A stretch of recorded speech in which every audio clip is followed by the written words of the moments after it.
proposal has been on table since 2010. Initially, UK was also not positive towards this, and it also called for evidence. But even UK has come home in the last few years. As France has taken the lead this time, this is the second time France has taken the lead. Last on Wednesday night, New York time, it was moved.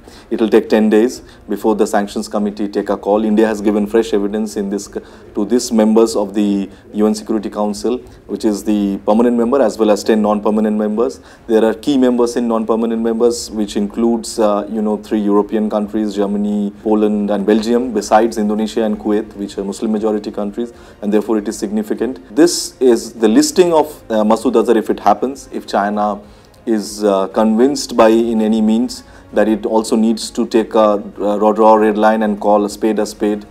Terror camp today, which is hitting India, tomorrow might hit China. China has to take a call what it wants. The Russia-India-China communique yesterday actually spoke about the breeding grounds, to control the breeding grounds of terrorism. Now China has to walk the talk. Once this listing is done, then there will be freezing of funds of Masood Azhar, of his movement, of the group is already banned by UN, but it will really put brakes on his activities, and that's what our aim is. India is moving towards that goal, and ably supported by France, and France is fully on board on this and taking a lot of initiative in this regard, and hopefully this move will if China doesn't support, and China is isolated, because it will be 14-1. It's already 4-1 in among the permanent members of the Security Council. While it's a P3, which is the European bloc among the permanent members, European and US bloc.